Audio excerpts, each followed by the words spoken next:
ರಾಮನಗರ ಜಿಲ್ಲೆಯಲ್ಲಿ ಮೇಕೆದಾಟು ಅಣೆಕಟ್ಟನ್ನ ಕಟ್ತೀನಂತೇಳಿ ಕಾಂಗ್ರೆಸ್ ಸರ್ಕಾರ 2.5 ವರ್ಷ ಆಗ್ತಾ ಇದೆ. ಮಾನ್ಯ ಡಿ.ಕೆ. ಶಿವಕುಮಾರ್ ಅವರು ಮತ್ತೆ ಸಿದ್ದರಾಮಯ್ಯನವರು ಬೃಹತ್ ಪ್ರಮಾಣದಲ್ಲಿ ಮೆರವಣಿಗೆಯನ್ನ ಮಾಡೋದ್ರ ಮುಖಾಂತರ ಅಧಿಕಾರಕ್ಕೆ ಬಂದರು. ಅದಾದ್ಮೇಲೆ ಈ ಯೋಜನೆಗೆ ಅವರ ಮಿತ್ರ ಪಕ್ಷವಾದಂತ ಸ್ಟಾಲಿನ್ ಅವರು ಅಡ್ಡಿಯನ್ನ ಪಡಿಸ್ತಾ ಇದ್ದಾರೆ. ಆದ್ರೆ ಡಿ.ಕೆ. ಶಿವಕುಮಾರ್ ಅವರ ಜೊತೆ ಸ್ಟಾಲಿನ್ ಅವರು ಒಳ್ಳೆ ಬಾಂಧವ್ಯ ಇರೋದ್ರಿಂದ ಲೋಕಸಭಾ ಕ್ಷೇತ್ರದಲ್ಲಿ ನಮ್ಮ ದಕ್ಷಿಣಕ್ಕೆ ಕಮ್ಮಿ ಬರುತ್ತೆ ಅಂತೇಳಿ ಅದರಲ್ಲಿ ಸಭೆಯನ್ನ ಮಾಡೋದ್ರ ಮುಖಾಂತರ ಹಿಂದಿ ಹೇರಿಕೆ ವಿರುದ್ಧ ಒಟ್ಟಿಗೆ ಇರೋದ್ರಿಂದ ಈ ಯೋಜನೆಗೆ ಯಾಕೆ ಅಡ್ಡಿಪಡಿಸ್ತಾರೆ, ಅವ್ರ ಹತ್ರ ಮಾತಾಡಿ ಈ ಯೋಜನೆಗೆ ಅವಕಾಶವನ್ನ ಮಾಡಿಕೊಡ್ಬೇಕನ್ನುವಂತ ಒತ್ತಾಯವನ್ನ ನಾವು ಮಾಡ್ತಾ ಇದ್ದೀವಿ. ಎರಡನೇದಾಗಿ ಪ್ರಭಾವಿ ನಾಯಕರಂತ ದೇವೇಗೌಡರು ಕುಮಾರಸ್ವಾಮಿ ಅವರು ಮೋದಿ ಅವರ ಜೊತೆ ಮಾತಾಡಿ ಈ ನೀರಾವರಿ ಯೋಜನೆಗೆ ಅವಕಾಶವನ್ನ ಮಾಡಿ ಕೊಡ್ಬೇಕನ್ನುವಂತ ಒತ್ತಾಯವನ್ನ ಮಾಡ್ತಾ ಇದ್ದೀವಿ. ಲೋಕಸಭಾ ಸದಸ್ಯರು ನಿದ್ದೆಯನ್ನ ಮಾಡ್ತಾ ಇದ್ದಾರೆ. ಅವರು ಸಹ ಎದ್ದು ಪ್ರಧಾನಿ ಜೊತೆ ಮಾತಾಡಿ ನಮ್ಮ ಈ ಯೋಜನೆಗೆ, ಕುಡಿಯ ನೀರಿನ ಯೋಜನೆಗೆ ಅವಕಾಶವನ್ನ ಮಾಡಿಕೊಡ್ಬೇಕನ್ನುವಂಥದ್ದು ಒತ್ತಾಯವನ್ನ ಮಾಡ್ತಾ ಇದ್ದೀವಿ. ನಾವು ಕೆಲವು ಸಂದರ್ಭದಲ್ಲಿ ಡಿ.ಕೆ. ಶಿವಕುಮಾರ್ ಅವರು ನೆಟ್ ಬೋರ್ಡ್ ಅನ್ನ ಟೈಟ್ ಮಾಡ್ತೀವಿ ಅನ್ನುವಂತ ಮಾತನ್ನು ಹೇಳಿದ್ದಾರೆ. ಹಿಂದೆನೂ ಮಾಡಿದ್ದಾರೆ, ಮುಂದೆನೂ ಮಾಡ್ತಾರೆ. ನೆಟ್ ಬೋರ್ಡ್ ಟೈಟ್ ಮಾಡಬೇಕಾಗಿರುವಂತದ್ದು MES ಗುಂಡಗಳಿಗೆ ಮತ್ತು ನಮ್ಮ ಕನ್ನಡಿಗರ ಮೇಲೆ ದಾಳಿ ಮಾಡ್ತಾ ಇರುವಂತ ಮರಾಠಿ ಗುಂಡಗಳಿಗೆ ನೆಟ್ ಬೋರ್ಡ್ ಅನ್ನ ಟೈಟ್ ಮಾಡ್ಬೇಕನ್ನುವಂತ ಒತ್ತಾಯವನ್ನ ಮಾಡ್ತಾ ಇದ್ವಿ. ಮತ್ತೆ ಸ್ಟಾಲಿನ್ ಅವರಿಗೆ ನೆಟ್ ಬೋರ್ಡ್ ಅನ್ನ ಟೈಟ್ ಮಾಡೋದ್ರ ಮುಖಾಂತರ ನೀರಾವರಿ ಯೋಜನೆಯನ್ನ ಅಷ್ಟು ಮಾಡ್ಬೇಕನ್ನುವಂತ ಒತ್ತಾಯವನ್ನ ಮಾಡ್ತಾ ಇದ್ದೀವಿ. ನಾವು ಲೋಕಸಭೆಯಲ್ಲಿ ಪ್ರಮಾಣ ವಚನವನ್ನ ಸ್ವೀಕಾರ ಮಾಡುವಾಗ ನಮ್ಮ ಲೋಕಸಭಾ ಸದಸ್ಯರು ಕನ್ನಡದಲ್ಲಿ ಪ್ರಮಾಣ ವಚನ ಸ್ವೀಕಾರ ಮಾಡ್ತಾರಂತೇಳಿ ನಾವೆಲ್ಲ ತುಂಬಾ ಖುಷಿ ಆಗ್ಬಿಡ್ತೀವಿ. ನಮ್ಮ ಕನ್ನಡ ಉದ್ಧಾರ ಆಗೋಯ್ತು, ಇವರು ನಮ್ಮನ್ನು ಉದ್ಧಾರ ಮಾಡ್ಬಿಟ್ರು ಅಂತೇಳಿ ನಾವೆಲ್ಲ ತುಂಬಾ ಖುಷಿಯಾಗಿ ಹೆಮ್ಮೆ ಪಡ್ತೀವಿ. ಆದ್ರೆ ಅವರು ಈ ಮಣ್ಣಿನ ಋಣ, ಈ ನಾಡಿನ ಋಣ ಎಲ್ಲೂ ಇಲ್ಲ ಅನ್ಸುತ್ತೆ.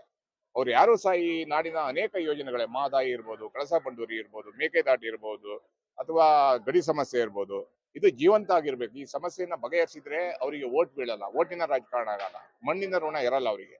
ಈ ಕಡೆ ಗಡಿ ಭಾಗಕ್ಕೆ ಹೋದ್ರೆ ಏನೋ ನಮ್ಮ ಲಕ್ಷ್ಮೀ ಹೆಬ್ಬಾಳ್ಕರ್ ಅಂತ ರಾಜಕಾರಣಿಗಳಿಗೆ, ಗಡಿ ಭಾಗದ ರಾಜಕಾರಣಿಗಳಿಗೆ, ಎರಡು ಪಕ್ಷದ ರಾಜಕಾರಣಿಗಳು, ಮರಾಠಿಗರನ್ನ ನೋಡಿದ್ರೆ ಈ ಮಣ್ಣಿನ ಋಣ, ಈ ಅನ್ನದ ಋಣ ಎಲ್ಲವನ್ನ ಮರೆತು ಓಟಿನ ಋಣವನ್ನ ಇಟ್ಕೊಂಡು ಅವ್ರ ಜೊತೆ ಮರಾಠಿ ಮಾತಾಡುವಂತ ನಾವು ನೋಡ್ತಾ ಇದೀವಿ. ಇದನ್ನೆಲ್ಲ ಕಣಿಸಿ ಒಟ್ಟಾರೆ ಕರ್ನಾಟಕದ ಅಭಿವೃದ್ಧಿಗಾಗಿ ಈ ಪಾದಯಾತ್ರೆಯನ್ನ ಮಾಡ್ತಾ ಇದೀವಿ. ಈ ಕೂಡಲೇ ಮೇಕೆದಾಟು ಯೋಜನೆಯನ್ನ ಜಾರಿಗೆ ತರಬೇಕನ್ನುವಂತ ಒತ್ತಾಯವನ್ನ ಮಾಡ್ತಾ ಇದೀವಿ.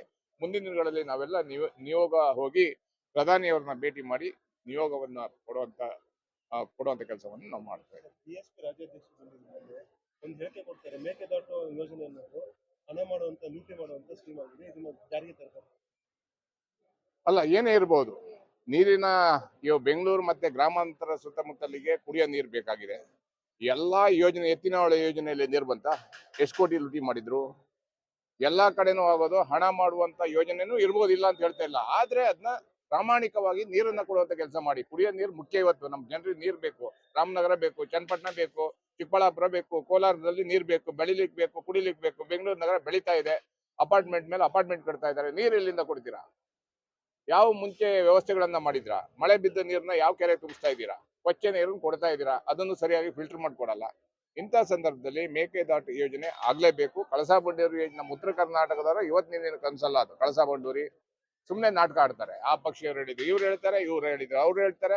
ಒಂದೇ ಒಂದು MP ಇರುವಂತ ಗೋವಾಕ್ಕೆ ನಮ್ಮ ಸೋನಿಯಾ ಗಾಂಧಿ ಅವರು ನಾವು ನೀರಿನ ರಾಜಕೀಯ ಮಾಡಲ್ಲ ಅನ್ನುವಂತ ಮಾತನ್ನು ಹೇಳ್ತಾರೆ. ಅದೇ ರೀತಿ ಬಿಜೆಪಿಯವರು ಸಹ ಅದೇ ರೀತಿ ಮಾಡ್ತಾ ಇದ್ದಾರೆ. ಆದ್ರೆ ಒಟ್ಟಾರೆ ಈ ರಾಜಕಾರಣಿಗಳು ರಾಜಕೀಯ ಬಿಟ್ಟು ಕನ್ನಡ ಹೋರಾಟಗಾರರು, ಕನ್ನಡ ಪರ ಸಂಘಟನೆಗಳು, ರೈತ ಸಂಘಟನೆಗಳು ಕಣದಲ್ಲೂ ಈ ನಾಡಿನ ಬಗ್ಗೆ ಚಿಂತನೆಯನ್ನ ಮಾಡ್ತಾ ಇದ್ದಾರೆ. ಈ ನಾಡಿಗಾಗಿ ಅನೇಕ ಸಂದರ್ಭದಲ್ಲಿ ಪೊಲೀಸರ ಲಾಠಿ ಏಟುಗಳನ್ನ, ಜೈಲುಗಳನ್ನ, ಶರವಾಸವನ್ನ ಅನುಭವಿಸಿದ್ದಾರೆ. ನಾವ್ಯಾರು ಅಧಿಕಾರಕ್ಕೆ ಬರುವಂತವ್ರಲ್ಲ, ರಾಜಕಾರಣಿಗಳನ್ನ ಎಚ್ಚರಿಸ್ತಾ ಇದೀವಿ. ಈ ಕೂಡ ಯೋಜನೆಯನ್ನ ಕೈಗೆತ್ತಿಕೊಳ್ಳಿ ಅನ್ನುವಂಥದ್ದು ನಾವು ಹೇಳ್ತಾ ಇದ್ದೀವಿ. ನಾಳೆ ಕರ್ನಾಟಕ ಬಂದಿದೆ, ನಿಮ್ಮ ಬೆಂಬಲ ಇದೆಯಾ ಸರ್? ಕರ್ನಾಟಕ ವಾಟಾಳ್ ನಾಗರಾಜ್ ಅವರು ಕರೆದಿರುವಂತ ಅನೇಕ ಹೋರಾಟಗಳನ್ನ ಪಟ್ಟಿ ಮಾಡಿದ್ದಾರೆ. ಆ ಹೋರಾಟಗಳಿಗೆ ನಮ್ಮ ಬೆಂಬಲವನ್ನ ಕೊಡ್ತಾ ಇದ್ವಿ. ನಾವು ಹೋರಾಟವನ್ನ ಅವರಿಗೆ ಜೊತೆಯಾಗಿ ಮಾಡ್ತಾ ಇದೀವಿ. ಬಂದು ನಾವು ಸಂಜೆ ಕೂತ್ಕೊಂಡು ಎಲ್ಲ ರಾಜ್ಯ ಪದಾಧಿಕಾರಿಗಳು ಕೂತ್ಕೊಂಡು ಚರ್ಚೆ ಮಾಡಿ ಅಂತಿಮ ಘೋಷಣೆಯನ್ನ ನಾವು ಮಾಡ್ತೀವಿ. ಬೆಂಬಲ ಕೊಡ್ಬೇಕಾ, ಏನ್ ಮಾಡ್ಬೇಕು, ಅವರಿಗೆ ಪರಿಹಾರವಾಗಿ ನಾವು ಹೋರಾಟ ಮಾಡ್ಬೇಕಾ ಅನ್ನೋದು ನಾವು ಸಂಜೆ ನಾವು ಹೇಳ್ತೀವಿ.